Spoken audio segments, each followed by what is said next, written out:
Assalamualaikum warahmatullahi wabarakatuh. Perkenalkan, nama saya Granti Marwan. Saya dari kelas PAI 6D, jurusan Pendidikan Agama Islam, Fakultas Ilmu Tarbiyah dan Keguruan, IAIN Sultan Amai Gorontalo. Baiklah, terima kasih saya ucapkan sebelumnya kepada Ibu dosen pengampu mata kuliah Ulumul Quran. Pada hari ini, saya akan membawakan sebuah materi kuliah yang berjudul tentang hadis sahih.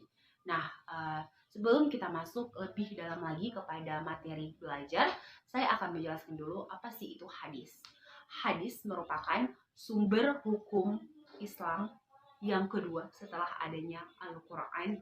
Al-Quranul Karim adalah sumber hukum yang pertama yang diturunkan Allah Subhanahu wa Ta'ala kepada baginda Muhammad SAW melalui malaikat Jibril. Nah, selanjutnya untuk menjelaskan lebih rinci lagi hal-hal yang ada pada Al-Quran, maka jelaskan secara rinci lagi dalam Al-Hadis. Nah, dalam Al-Hadis tersendiri yaitu berisi tentang segala perbuatan, perkataan maupun perilaku baginda Nabi Muhammad SAW. Nah, selanjutnya kita akan masuk kepada materi seputar tentang hadis sahih, yaitu hadis yang dapat kita yakini bahwa hadis ini sudah benar-benar tidak bisa diragukan lagi. Nah, untuk lebih jelasnya kita akan belajar seputar pengertian hadis sahih, kemudian kita akan belajar seputar karakteristik atau ciri-ciri dari hadis sahih, kita akan belajar tentang kehujahan hadis sahih, kemudian kita akan belajar tentang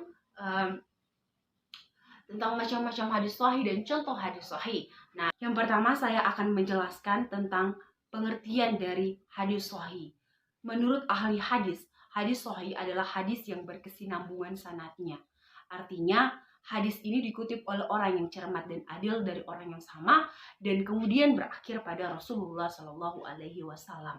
Selanjutnya, tentang kriteria hadis sahih. Kriteria hadis dia ada 5. Yang pertama yaitu berkesinambungan sanadnya, yang kedua yaitu periwayatnya bersifat adil, yang ketiga periwayatnya bersifat dabit, yang keempat terhindar dari syadz, yang kelima yaitu terhindar dari yang namanya ilat.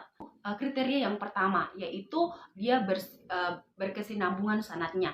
Nah, hadis yang berkesinambungan sanadnya ini disebut dengan hadis musnad, yang dimana hadis musnad sendiri terdiri dari 2. Ada musnad mutasil dan ada juga hadis musnad mutakhi. Nah, hadis yang berkesinambungan sanadnya sampai kepada Rasulullah SAW dinamakan dengan hadis marfu', yaitu hadis yang sampai kepada Nabi SAW. Yang kedua yaitu periwayatnya bersifat adil. Nah, menurut para ulama, seseorang dapat dikatakan sebagai orang yang adil apabila dia sudah beragama Islam, dia berakal, kemudian dia sudah balik, dia mampu memelihara mar'ahnya, dan dia menghindari dirinya dari hal-hal yang fasik. Selanjutnya, yang ketiga yaitu periwayatnya bersifat dabit. Dabit sendiri ada artinya orang yang memiliki kekuatan penghafalan. Dia memiliki kekuatan dalam menghafal. Nah, ini merupakan kriteria dari seorang yang meriwayatkan sebuah hadis. Dalam meriwayatkan hadis sahih diperlukan seorang yang memiliki hafalan yang kuat agar hadis yang disampaikan itu dapat dipastikan kebenarannya dan dapat dipastikan kesahihannya. Selanjutnya yang keempat yaitu terhindar dari syadz atau kejanggalan. Nah, sebuah hadis sahih harus terhindar dari yang namanya syadz atau kejanggalan. Syadz artinya sebuah hadis yang diriwayatkan oleh orang yang periwayat yang thiqah.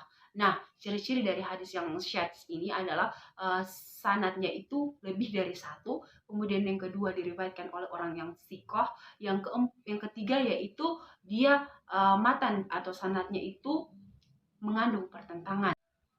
Nah, yang terakhir yaitu terhindar dari ilat. Nah, sebuah hadis sudah terlihat sahih, tetapi ternyata di dalamnya ada yang cacat atau ada yang kurang, maka dapat disimpulkan bahwa sebuah hadis tersebut dikatakan hadis yang mengandung ilat atau ada cacatnya. Nah, itulah kriteria dari hadis sahih. Ada 5 yang sudah saya jelaskan. Selanjutnya yaitu contoh dari hadis yang sahih. Nah, contoh dari hadis sahih ini adalah hadis yang diriwayatkan oleh Imam Al-Bukhari dari jalur Al-A'raj dari Abu Hurairah radhiyallahu anhu bahwa Rasulullah Shallallahu alaihi wasallam bersabda bahwa seandainya aku tidak khawatir memberatkan umatku, maka akan kuperintahkan mereka untuk bersiwak setiap kali hendak mengerjakan sholat. Baiklah, selanjutnya saya akan menjelaskan tentang kehujahan hadis sahih. Nah, dalam kehujahan hadis sahih ini, beberapa ulama memiliki perbedaan pendapat. Nah, yang pertama yaitu ada para ulama, sebagian ulama mengatakan bahwa hadis yang sahih tapi dia tidak termasuk dalam hadis yang qat'i, maka dia tidak dapat dijadikan hujjah dalam menentukan sebuah akidah.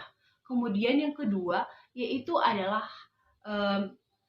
sebagian ulama lagi mengatakan bahwa hadis sahih yang termasuk pada hadis Muslim, hadis riwayat Muslim maupun hadis riwayat Bukhari, dia sudah termasuk dalam hadis yang qat'i. Dan yang terakhir yaitu sebagian ulama lagi mengatakan termasuk dalam hal ini yaitu Ibnu Khuzaimah mengatakan bahwa tidak ada yang membedakan baik itu hadis Muslim maupun hadis Bukhari, riwayat Muslim maupun riwayat Bukhari, selama ia memenuhi syarat hadis, maka dia dapat dijadikan sebagai hujjah.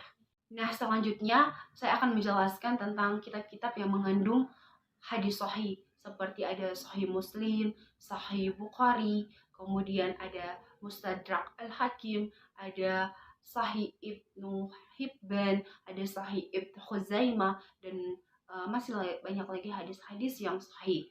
Nah, itulah penjelasan singkat saya perihal materi tentang hadis sahih pada mata kuliah Ulumul Quran. Terima kasih atas perhatiannya. Lebih dan kurangnya saya mohon maaf. Wabillahi taufiq wal hidayah. Wastabiqul khairat. Wassalamualaikum warahmatullahi wabarakatuh.